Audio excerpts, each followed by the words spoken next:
and welcome back to Minor League Cricket Live 2025, the fifth year of this show. I'm Aaman Patel, joined by Nate Hayes, as always. Nate, how are we doing on a Wednesday? Doing great, man. Still tough to believe we've been doing this for 5 years, but it's a lot of fun. Well, it absolutely is. And what else is fun is having you guys right along with us in the chat, and our good man, PJ Goodalls, who says he's going after our good man, Phil, in terms of the USA's #1 cricket fan. He's already active in the chat. Make sure you guys are active in the chat. Make sure to like and subscribe as well. Nate's got something to say. We should pronounce his name the right way.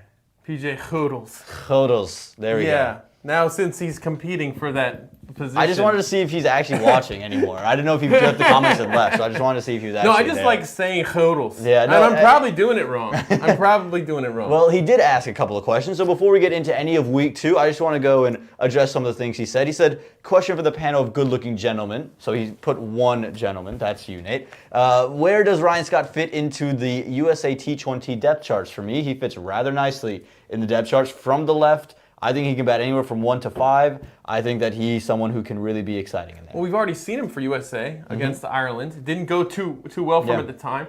I think he's eager to get back in. His nerves will probably have settled. Yeah, that's a great shout. We do need that top order left-handed bat. It would be nice to have it. It's tough to get in the top order, though. Nobody's failing right now.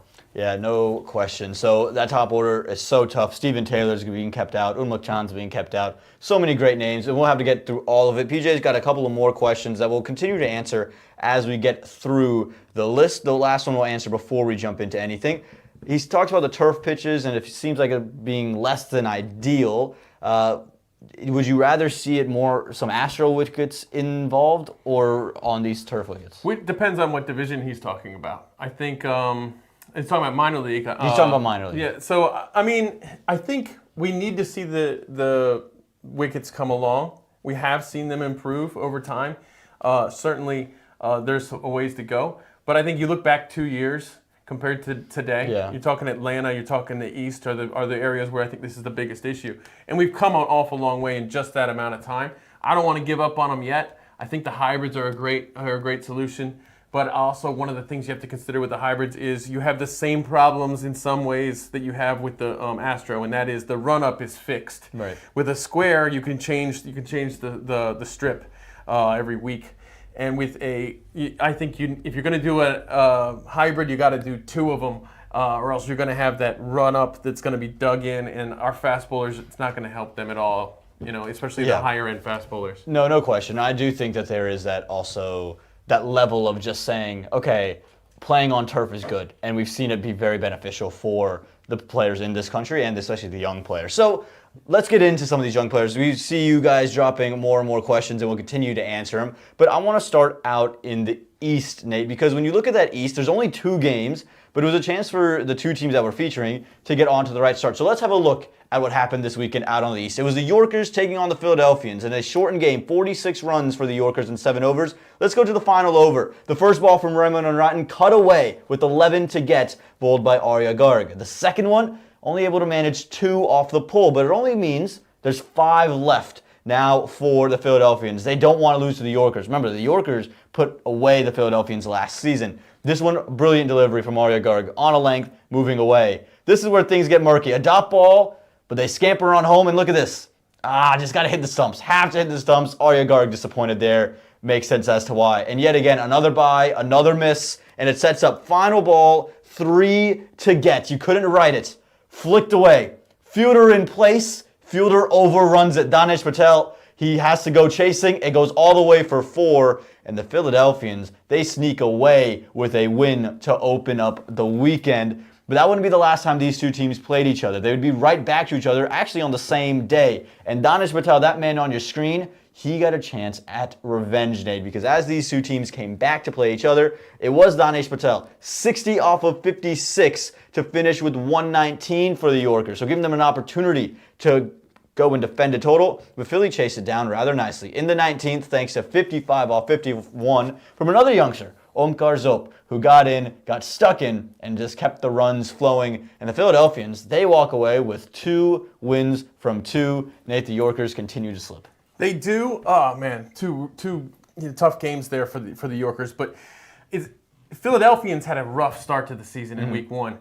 And they needed this. They needed those wins. It's really cool to see Ray Ramanathan doing so well and winning the game for them. I'm stoked about that because he holds a special place with me. Yeah, no question about it. And I want to mention Rajesh TV down there. He says, when do you gents think may win the championship and young stars will shine? So he says, who do you think may win and when do young stars shine? Young stars are shining, right? He mentioned size 92, but Omkar Zopter, Danish Patel. These are, and Arya Garg even was brilliant in that over. Raymond Ramanathan has been one of the youngsters who's shined throughout minor league cricket. So these are the youngsters that are shining on a day-to-day basis. And if you look at the table for that Eastern division, you'll just have a look there. The Stallions, they still continue to be right up top. And that Yorkers team filled with the youngsters haven't really found their groove yet. Yeah, that Stallions team always near the top. The Titans kind of a surprise after the first weekend. They didn't have any games this weekend. But Philadelphians nipping on everybody's heels right now, as we could expect them to do to recover from that tough first weekend start. But the question that was asked was, who do you see winning the league? Do you see any team out of this division making a push for the league title? Yeah, again, the Stallions are at the top of that table, but I look at that and I sit there and say the Stallions are always competing and you feel like their bowling has always been good enough. I think Sai Mukamala is their key. He's got a bat on another planet. I think the closest the Stallions have ever been to winning was when you talk about the big bats they had in the middle in previous seasons. That's where the Rovman Powells of the world, that's where they were really competitive. I look at the other teams in the East. The Somerset Cavaliers have had that history. The Philadelphians are interesting with Ryan Scott, as we heard, and you get on better wickets. The Titans do have some genuine pace, and that's what excites me about the Titans. There's some genuine pacers that can actually affect something if you get a chance to get down to Dallas. The interesting thing with the Stallions was we've always looked at them as a team that has a lot of bowling depth.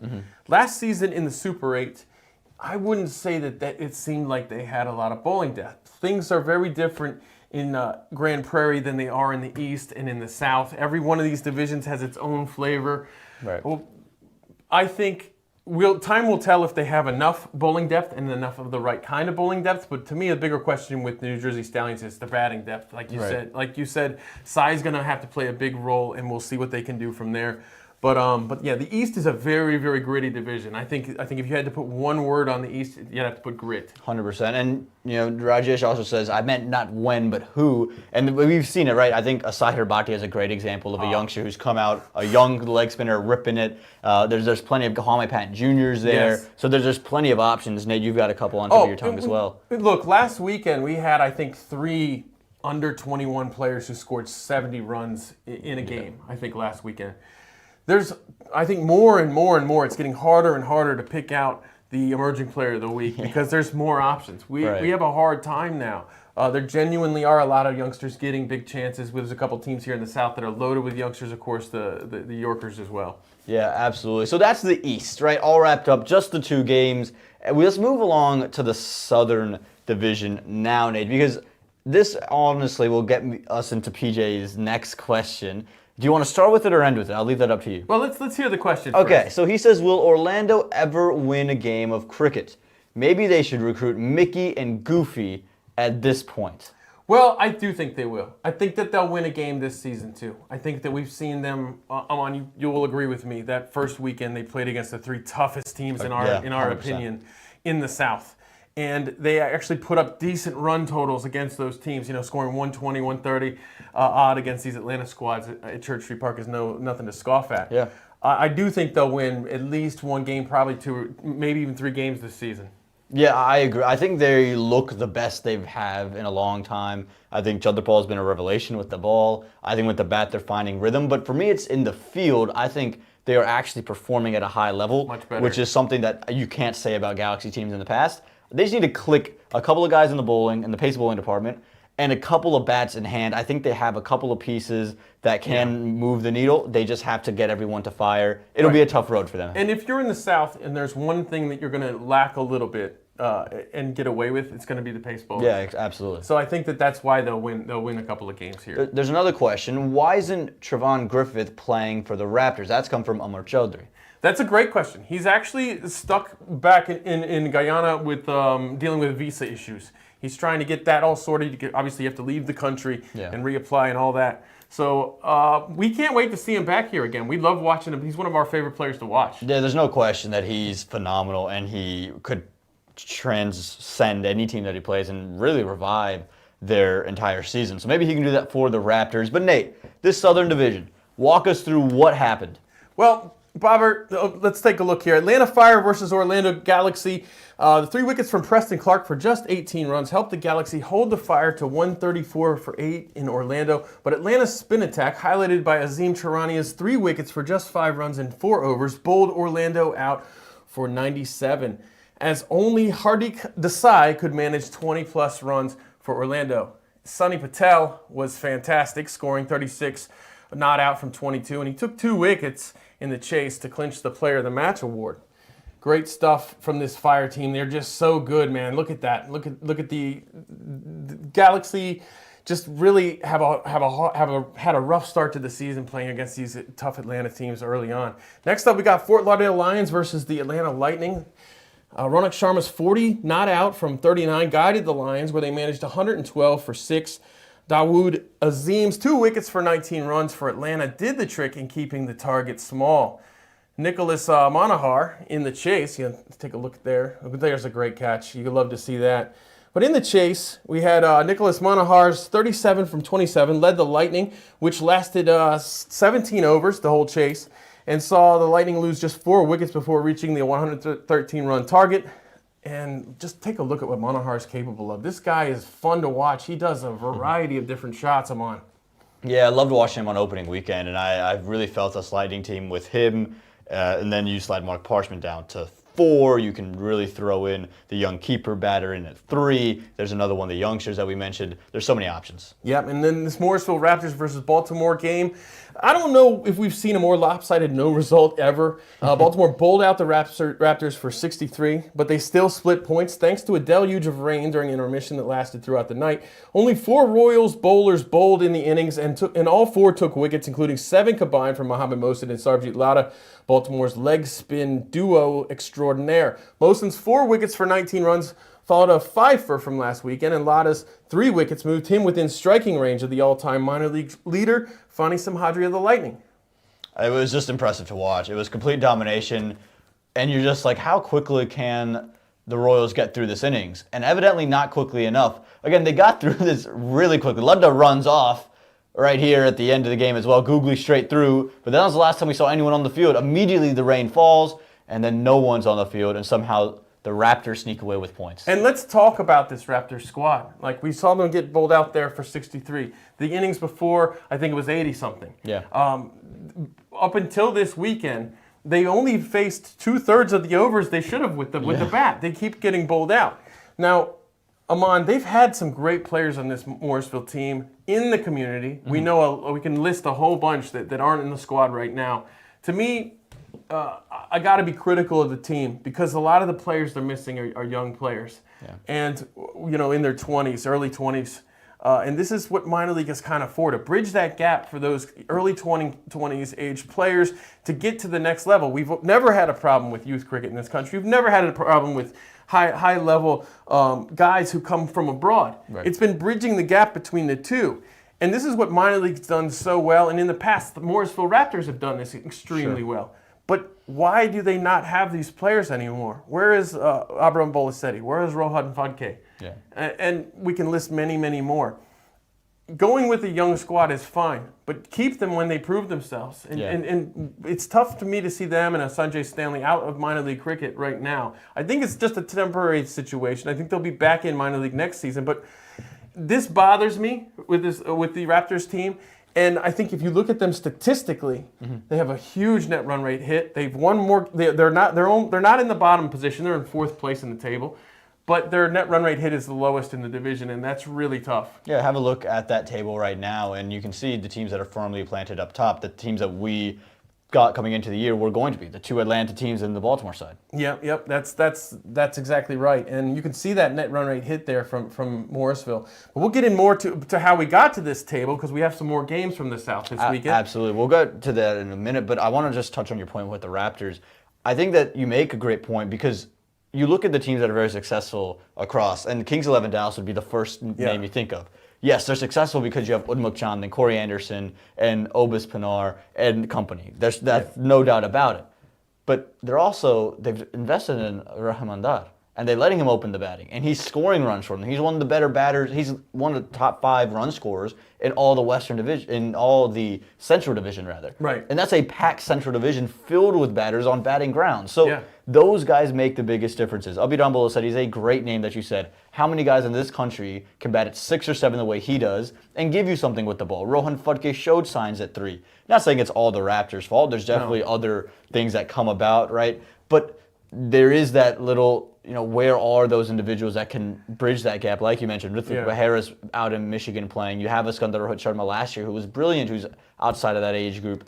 Those guys are the glue guys of a team. They're not going to be the stars that maybe lead you to a championship, but they're the reasons. Yet. But at this stage of their career, they the glue guys. They win you championships at the end of the day. Yeah, that's right. And the guys I mentioned that are missing, the 3 I mentioned, all 3 USA U19 players. Yeah. There's no reason they should be outside of minor league cricket right now. So I'm a little bit critical of that team. But Bobber, before we get into the Sunday's highlights, could we take a look? I talked to Mario Robertson. Could you cue that up? Let's see. Since we were talking about young teams, I talked to Mario about this young squad. Let's take a look. What do you have to take from this weekend going forward? 2 challenging games, second and third game. I believe that we were calling a spade. I believe that we were outskilled. Those teams, Atlanta Fire, Atlanta Lightning, they have a lot of experience. They have a lot of guys that play in the league, that play professional cricket as compared to our team. Our team is a building unit as we are powered by Rajasthan Royals Academy, Baltimore. So we're just trying to build the team for now. But some good takeaways is that, that super over game. Unfortunately, we didn't cross the line. If I had bat a bit more responsibly, I believe that we could have gotten over the line. It's a good learning experience for these youngsters. It's a good opportunity for them to seize, to make a name for themselves. We have a lot of youngsters, a lot of talent, but we just need to find a way to execute on the given day. And that was Mario Robertson talking about the young Fort Lauderdale Lions squad and the challenges that they face in this difficult South Division. And that brings us right into the Sunday's games, where we saw Fort Lauderdale Lions take on the Atlanta Fire. Ronak Sharma once again top scored for Fort Lauderdale, this time with 37 from 46, but the Lions managed only 99 runs for 7 wickets in 20 overs, thanks to consecutive runouts at the end of the innings. Yeah, there you go. Rishi Pandey finally got in on the action, partnering with Steven Taylor for every run of the chase, with Pandey scoring 42 from 36 and Taylor blasting 52 from 26 for his 3rd minor league half-century of 2025. Taylor now totals 899 runs in his minor league career in just 32 innings. Most of the damage done in the power play, man. He's been fantastic already this season, hasn't he, Aaman? It's been fun to watch him bat. And again, you look at the shots that he's played against spin, against pace. He hasn't looked uncomfortable. I still think someone needs to send in a long off and a deep cover when bowling to Steven Taylor.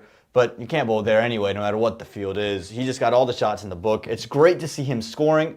For me, Rishi Pandey, though, that's a brilliant story because for whatever reason, you talk about investing in the youth and backing the young guys. Here's a guy who in 2022 was batting with Rakeem Cornwall, going at 100 strike rate, not through any fault of his own. It's because there's no doubles batting with Rakeem Cornwall. And then from that point on, it felt like he wasn't going to get a chance back in and playing well. Yeah, he's in there now. Morrisville Raptors versus Royals on Sunday. Canadian Mahir Patel scored 33 from 26, and George Baldwin of Surrey scored 39 from 39.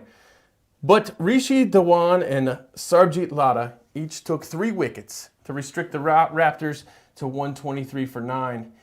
Aaman, this was just another show of there's that George Baldwin 6. He looked really good, didn't he? Yeah, again, he played some great shots. It was really a coming out party for him. You expected one of him or Mahir Patel to really get going, but they couldn't do it. Yeah, and Kunwarjeet Singh with 55 from 40. He helped ensure the Baltimore crossed the line, chasing the target with 16 balls to spare in spite of 3 wickets from youngster Ritvik Apiti.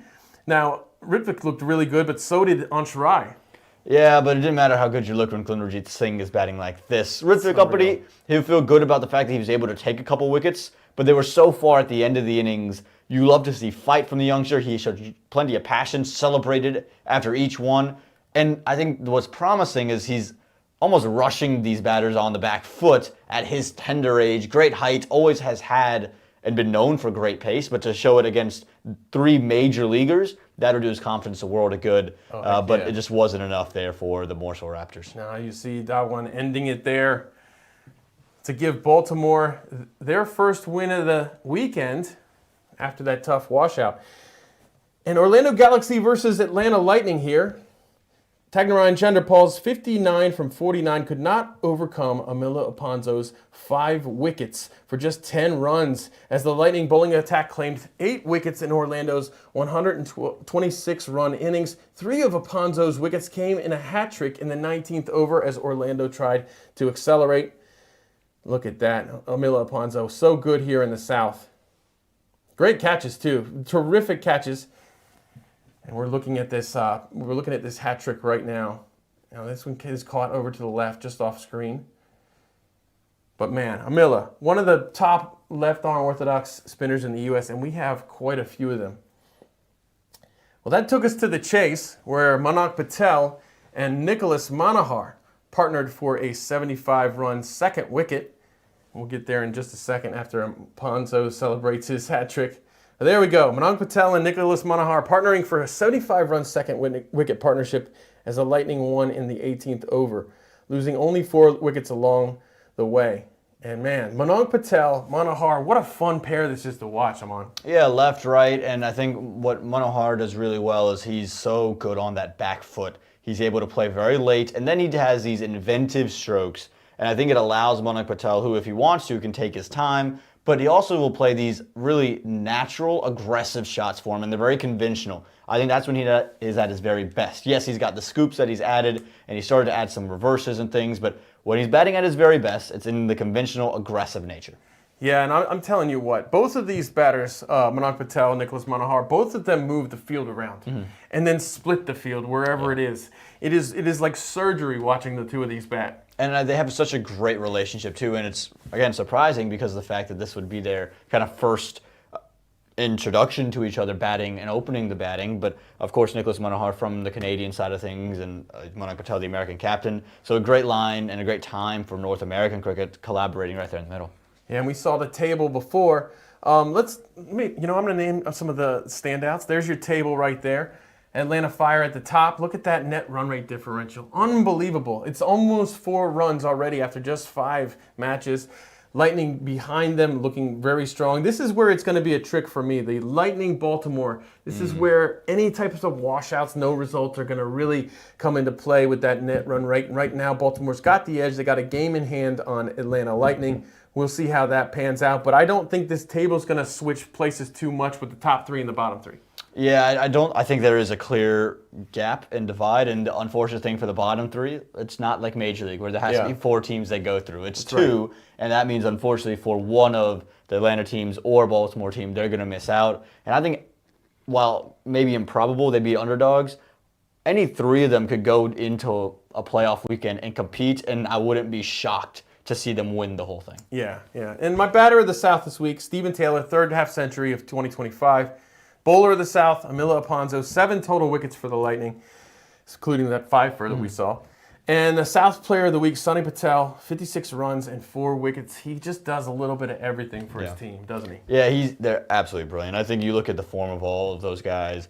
I think Sonny Patel might be the biggest acquisition for the Atlanta Fire. You lose Amila Aponzo, and he was brilliant. But Sonny then gives you the same wickets, maybe not the same, but gives you wickets in a similar manner.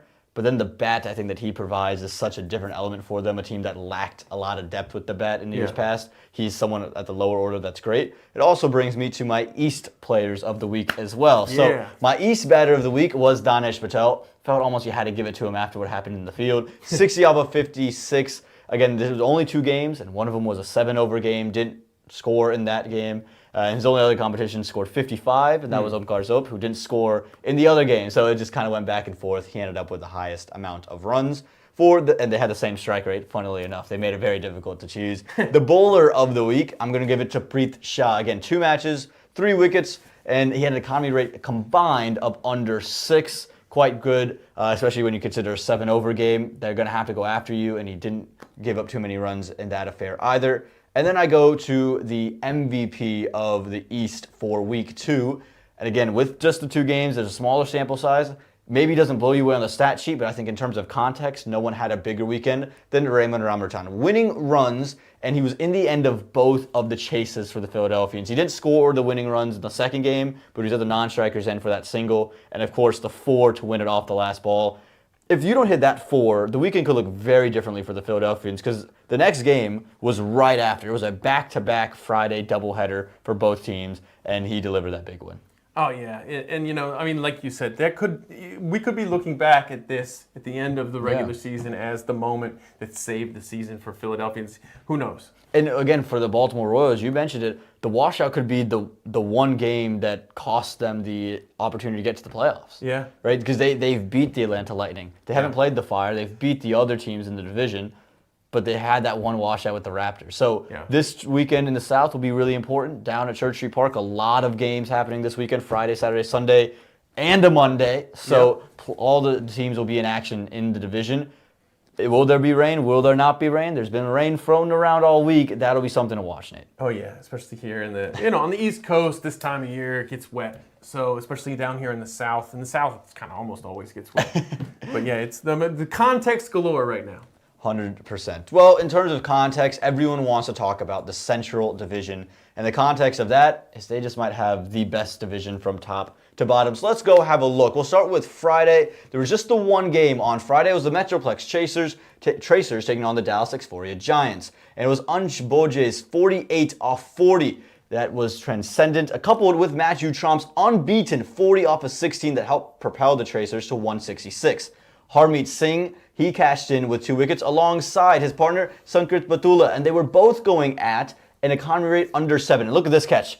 One of the catches of the week from Pravesh Ahuja. And then it was a triage of 30s from Shayan Jahangir, Akarshit Gomal, who hit that brilliant shot over cover. And then Ahuja, he took the catch and says, I'll bang one away just for good measure. And he carried the Giants to the win and opened up Grand Prairie here in minor league on that weekend with a big-time win there for the Giants. I think, again, with the Tracers, they came out to a hot start last week, and it was important for the Giants to get off to the right foot. They add Shayan Jahangir. Remember, was scheduled to play with the Americans. A little bit of contract negotiation brought him down. He was not going to travel, and they brought him back into the Exforia Giants. And it seems like it's working wonders for that team. Well, how about Smith Patel's numbers this season for Exforia? He's number 2 in the Central right now at 189 runs at a strike rate of 143 at an average of 63. This is Smith Patel. We know how talented he is. It's nice to see him having so much success. Yeah, and again, this Central Division, it's loaded with major leaguers. Let's jump straight in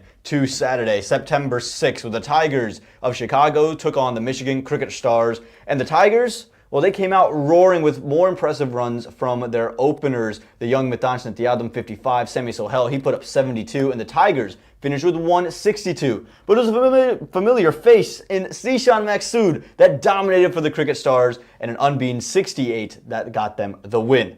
Moving to the St. Louis Americans versus Chicago Kingsmen, well, it was a domination for Arya Kanata, 50 for him, and then a fifer for Abhimanyu Lumba, thanks to a double hat trick. But Hamad Azam, Captain Hamad Azam, does what he does best in minor league cricket. 2 sixes in the final over to claim victory even after those impressive stats for the Americans. Moving on to Kings 11 Dallas versus the Metroplex Tracers. Well, hello Dallas, 61 for Hemandar, 65 for Umukchand, and an unbeaten 44 off of 19 for Corey Anderson to get them to 206. Then Obis Panar, he picked up 3 wickets alongside Amishi De Silva's 3 wickets as the Kings 11 cruised to a 41-run win. Exforia, they were back in action against the Athletics, and Exforia said, not so fast, we're going to score, and it was thanks to 113 off 66 for one Shayan Jahangir. Sankrit Batula, he sealed the deal with 3 wickets with the ball, and it was a cruise control victory for Exforia.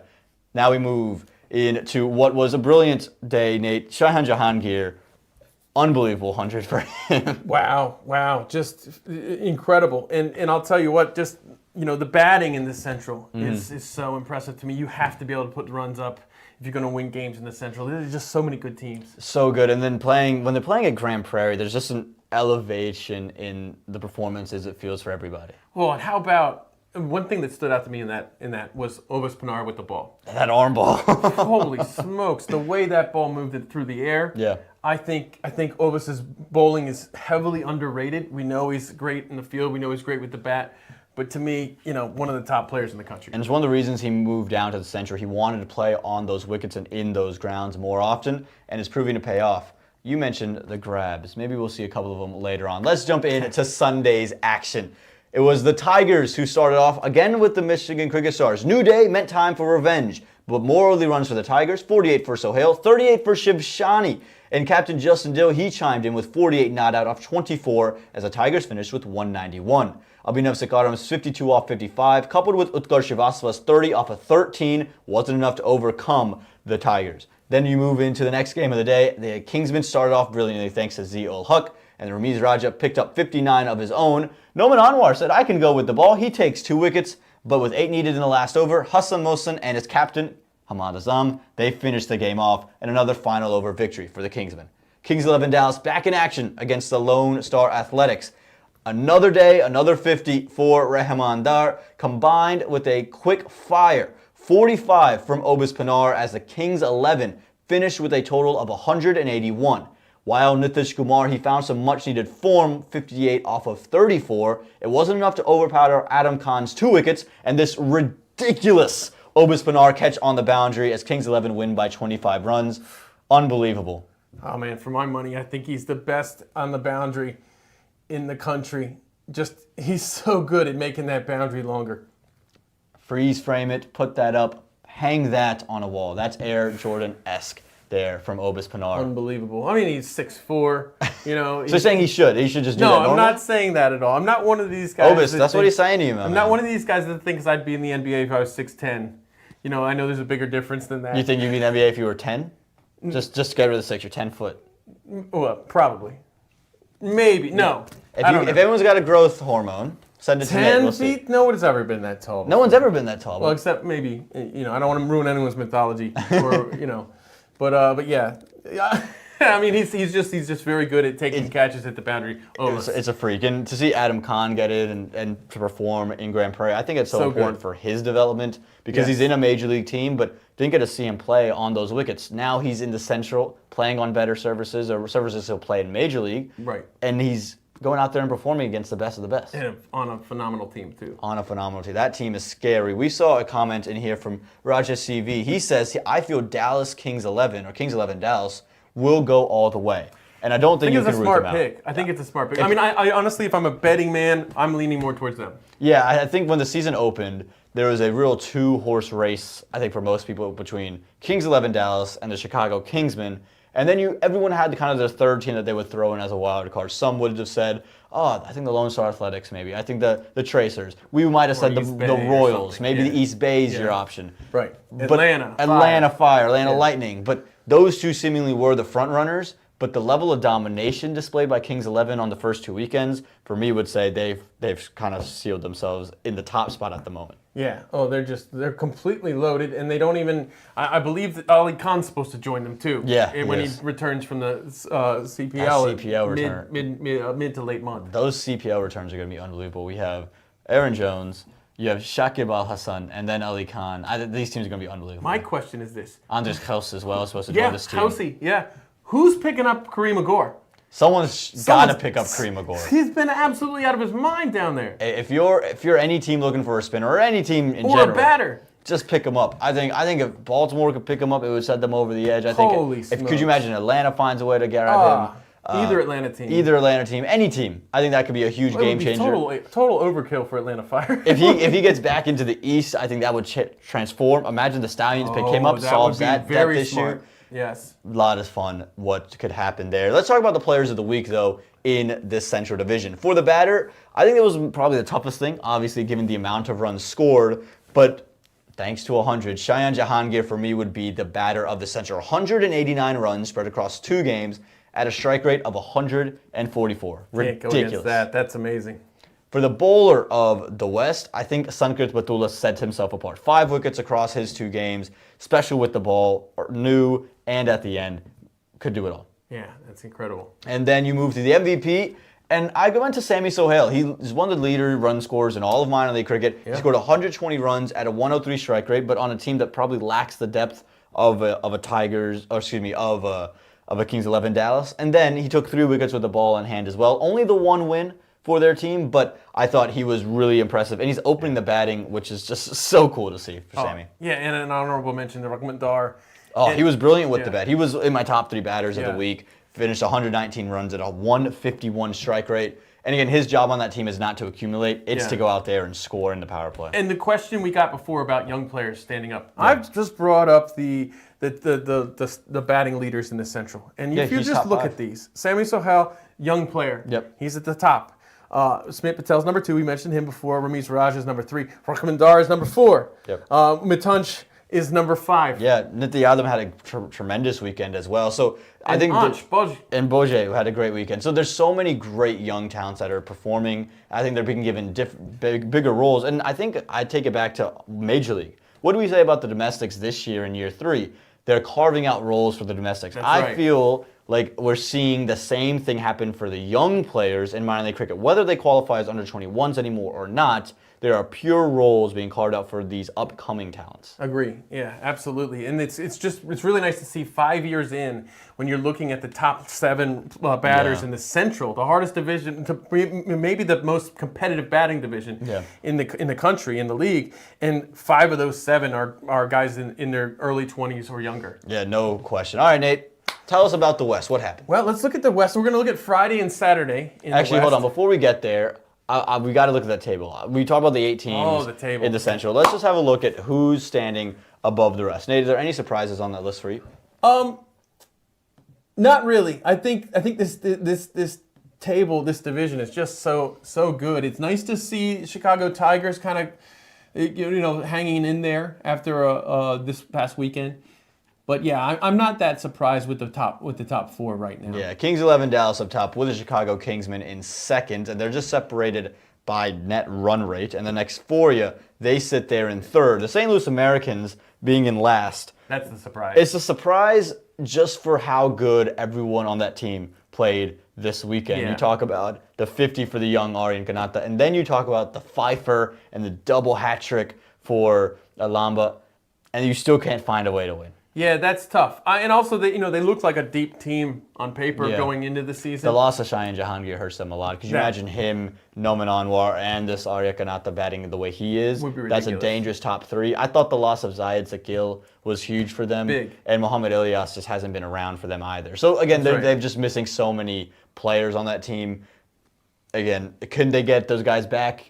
Or can they find a way to win? They could. I think they could steal a couple of games. I think they'll definitely have a question. question about it, but Yeah. it'll be tough for them to get going. Every one of these teams could steal a few games. This is going to be a very messy division to Yeah. see who gets that second position in the Super 8. Well, we'll have to wait and see. Let's jump now to the West Coast. Nate, take us through the Pacific time. All right, we're going to look at the Friday and Saturday games first in the West. Starting off with East Bay Blazers versus Los Angeles Lashings on Friday. Sujit Gowda blasted 70 from 46 balls. An opening partner, Hizbullah Durrani, added 40 from 30 as East Bay put up 160 for 7 against the Lashings. And you can just see Durrani and Gowda just going to town right here on this Lashings squad who played an awful lot of games this early in the season. And if you're not on fire early on, you're just going to fall behind in the table, which is what's happened here to East Bay. They were just phenomenal. But in the chase, 5 Blazers took wickets, and Durrani added a run out as the Lashings fell 56 runs short eventually on the Friday game. You can see right there, 104 was all that they could muster in the chase. And that's it there for Los Angeles Lashings. Next up, we got the Silicon Valley Strikers versus Los Angeles Lashings on Saturday. Tarun Adada's 82 from 59 led the Strikers to 176 for 4. Tarun was just phenomenal against the Lashings on Saturday. You can just see him just scoring all over the place, wagon wheel. He was just blasting it. 82 from 59. This is not a player who's had a tremendous amount of success in minor league, and boy, did he put his foot down on Saturday. And then you had a 70-run second wicket partnership between Akeem Dodson and Harpreet Singh in the chase. Just wasn't enough for LA. continue to struggle against Bay Area teams, falling 24 runs shy. Dotson's 52 from 40 was his first half century in minor league cricket. The former USA wicketkeeper, Saurabh Netravalkar and Kamran Hotak took 2 wickets apiece for SVS in the defense. But my goodness, just a rough start for LA Lashings this season. They just couldn't really get anything going. They suffered that injury with Kalacharan, who's out for the season. I think that's really put them in a bad spot. But the Silicon Valley Strikers are absolutely no slouch. A very good team. They got some young players and some very good experienced players as well. You can see there the bowling attack. And then next up, we got Seattle Thunderbolts versus the San Ramon Grizzlies. Zia Shazad and Aaron Johnson took 3 wickets each for the Grizzlies. But Cincy Siegert's cameo of 10 runs from 3 balls gave Seattle just enough for Raul, Nama, and company to defend. Nama's 4 wickets for 17 runs earned him the Player of the Match award as the Thunderbolts bowled out the Grizzlies for 106 in the chase to win by 20 runs. What a phenomenal effort there from Seattle, defending a difficult, not a very big total. And you could see that the Grizzlies just couldn't get enough bat on the ball throughout the innings to challenge that total, losing by 21. Yeah, hard stuff. So next up, East Bay Blazers versus Los Angeles Lashings. The Lashings had another chance on Saturday to gain a win, but Sujith Gowda, Sanjay Krishnamurthy, and Saideep Ganesh wasted no time as the Blazers put up 185 for 6. That is a tough top order. That batting of that East Bay Blazers team, the bowling, we've seen plenty of how good they are, but this batting, this top order is just brilliant. You see, Ganesh has just been phenomenal. In the chase, 6 Blazers took wickets, with Arnav Iyer, Rushil Ugarkar, and Vikash Mohan each taking 2. Mohan was the pick of the bowlers, allowing just 6 runs in his 3 overs. That is just incredible.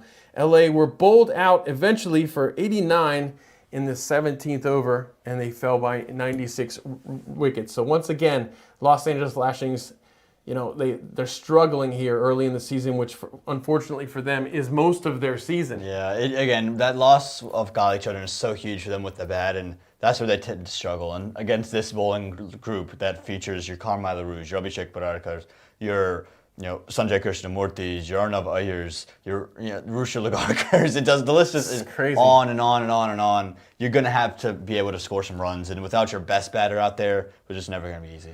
And Aaman, East Bay made it all the way to the finals last season.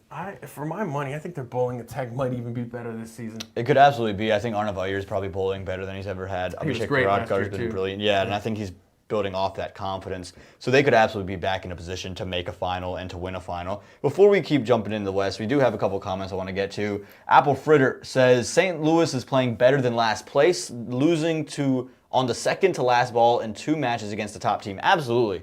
They are way better than the last place team. Again, I think that was the whole point with Aryan Kanata's performance, with Lamba's performance. You're just getting those unlucky results that you're just waiting for that to click. And the thing with minor league maybe being short in the sense of you play just the 8 to 10 games, you just don't have that much time for things not to go your way. Yeah. And especially with how packed the Central Division is, once you go down 4, you're not really going to be in position to make a playoffs with 8 teams in a division. I think the story of the table in the Central is pretty much just like somebody has to be last place. Yeah. That's kind of unfortunately what it looks like for St. Louis. But I expect that table to change a lot. Absolutely, it'll change, and I think St. Louis is going to beat a couple of teams. I think there's going to be some teams like an X4, maybe even a Kings 11, I don't think they'll play Chicago again, but that they can just maneuver and affect their ability to make the playoffs. But let's keep going here in the West. What happened on Sunday? Let's go look at the Sunday games in the West. There were only a couple. Seattle Thunderbolts versus San Ramon Grizzlies. You see Vatsal Vagela there. He took 2 wickets for 10 runs, and Harish Kakani, he added 2 more. And you can see right there, Vatsal is one of the top left-arm spinners in the country, and Harish Kakani is no slouch himself. Look at that catch. I like that. I liked how lackadaisical that difficult catch was, but it was a good one.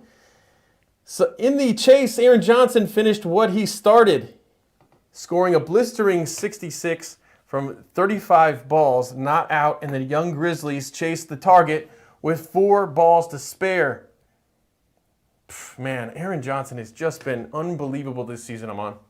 Yeah, I mean, again, the former Canadian international has been unbelievable to watch. It's just crazy to call him the Former, former. I know, and it sucks to say that as well because him in international colors is so different, and he provided such a unique thing to that international team. Yep, next up, East Bay Blazers versus Silicon Valley Strikers. Cameron Hotak and Yusuf Zazai took out the top 4 Blazers batters. We talked about how good they are for only 41 runs. But Angelo Pereira's 56 from 42 stopped the bleeding. You can see Pereira right there just coming across his stumps. And he helped East Bay to 142 for 6, which is a great way to get, a great total to get after your top 4 are out for 41. Fantastic stuff there. That was all the Blazers bowling core needed as SVS were bowled out for just 109 in the final over of the chase. Carmine Leroux got East Bay off to a good start, taking 2 in the power play, but Vikesh Mohan was once again the star bowler for East Bay, claiming 3 wickets for just 8 runs in his 4-over quota.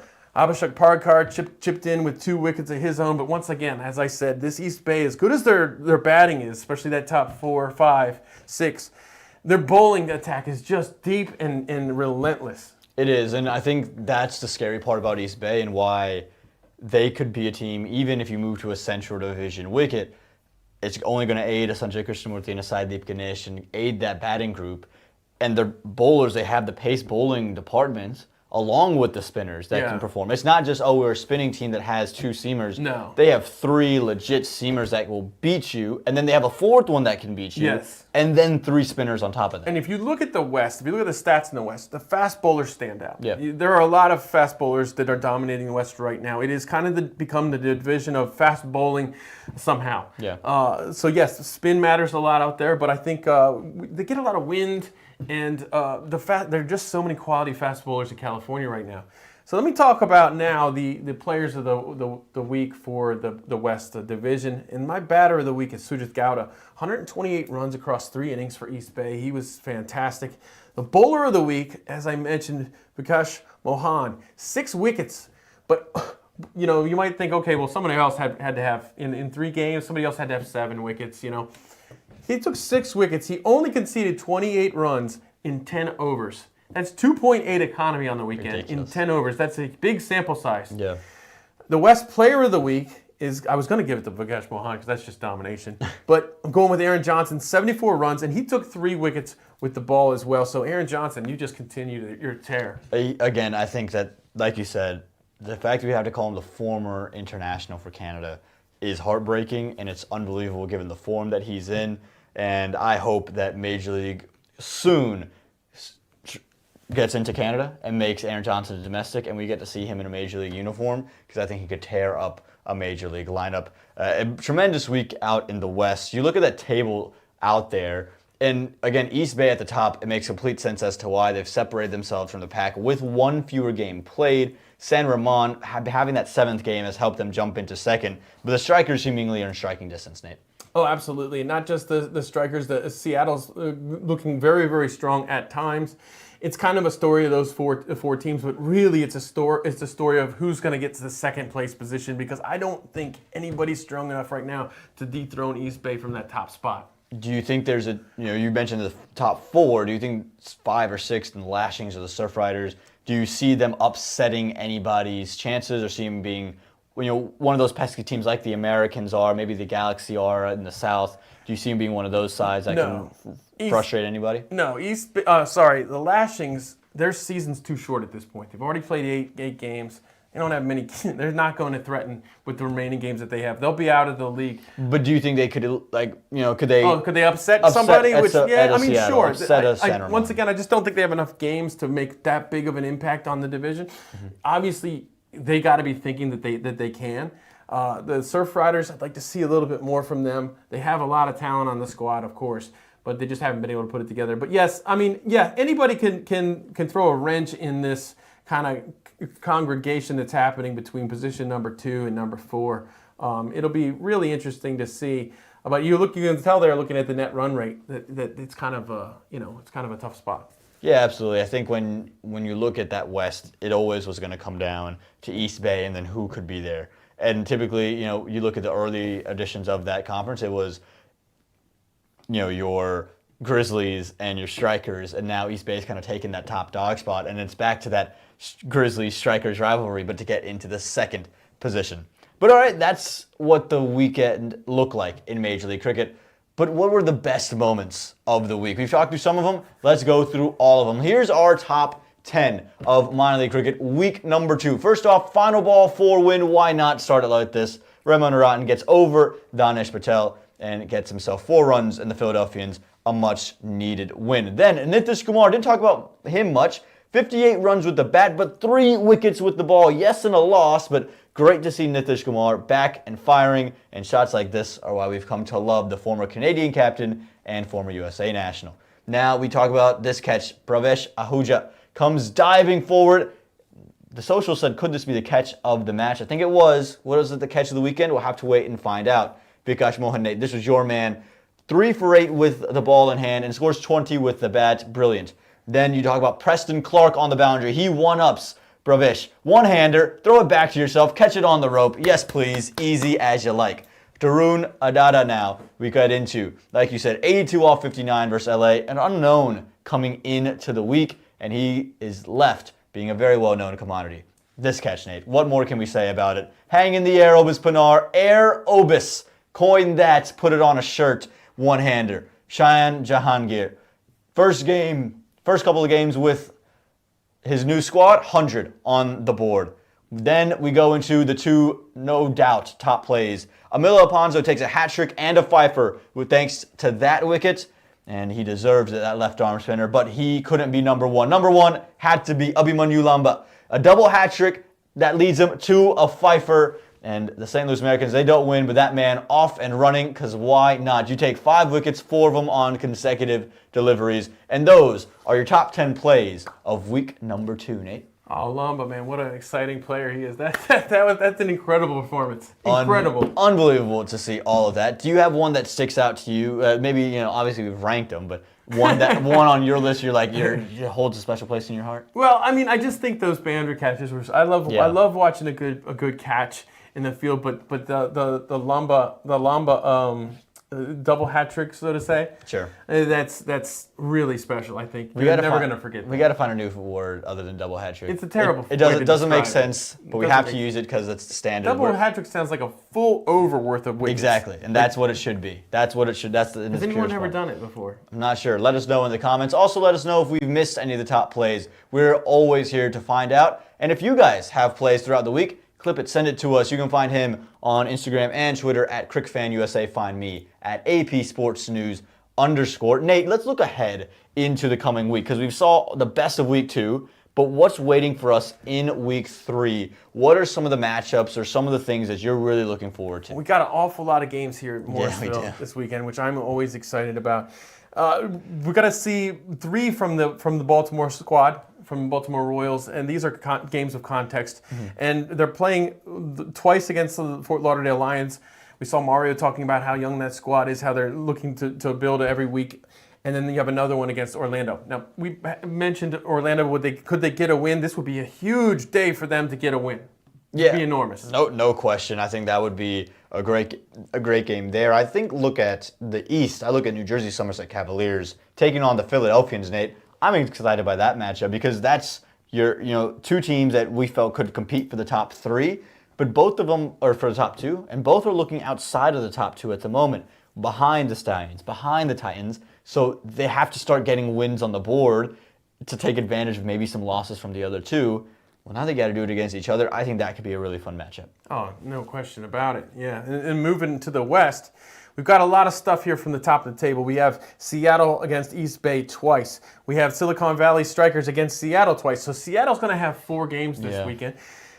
The question you asked me before, can the lashings affect the table now? They can't. Their 2 games this weekend are against the Surf Riders. Okay. So it's the bottom of the table facing off against each other for for pride as far as the lashings are concerned, and to get their season righted as far as the San Diego Surf Riders are concerned. Well, again, it's very cruel, this game of cricket and the things that end up happening, how quickly your season could come to an end. I look at the Central. I look at the Metroplex Tracers taking on the Dallas X-Foria Giants on Saturday. Why is that game exciting to me? Dallas X-Foria, they're in third, and I think this team, with the addition of Cheyenne Jahangir, actually looks to be a really formidable force. And then I look at Metroplex, and I think about, okay, you've got your Shubham Ranjanes in town. You've got your Nash Kinjigays in town. You've got your Matthew Trumps and your Josh Trumps. Hold on. This team is scary. This team can do something. And so I like to see these two teams go up against each other because I think X-Foria is going to look at Cheyenne at his very best at the moment. Harmeet Singh's bowling brilliantly alongside Sankit Patura. And then Arjun Mahesh I thought was really good as a youngster. And then Metroplex has the Anj Boje of the world, their youngster, with Josh and Matthew, and then Shubham with the bat. I just think this is a fun group and a fun matchup with some of the best players in the country. Well, yeah, you got 8 games too in the Central this weekend. That's an awful lot of games. There's a lot of action happening, a lot of games to pay attention to. Let's see if St. Louis can bounce back against, we've had some St. Louis fans talking. Let's see how they do against the Tigers, who the Tigers seem to be kind of hit or miss.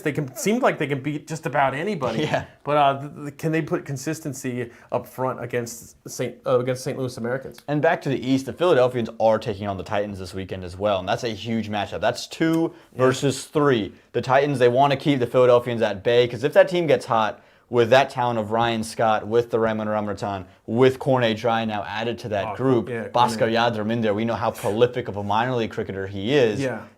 That team can get hot quick, and you could be out of the playoffs even quicker. Yeah, and this is Bhaskar Yadram against his former team, back when the Titans were an incredibly good team in that first season, 2021. My God. That might be the most fun minor league cricket team. The Trevon Griffiths, the Bhaskar Yadram. It's got to be a top 3. The Christopher Barnwells of the world. Such a fun team to watch. Dimitri Adams was there. There were so many great cricketers there. They had so much fun, so much flair. I think there's a little part of everybody that was heartbroken when they lost to the New Jersey Stallions and getting over the line into the final. Yep. I'm sure New Jersey Stallions fans are very happy, but it just felt the Titans had this kind of mojo that they could rock up on any day and beat you. Oh, they were a tough team.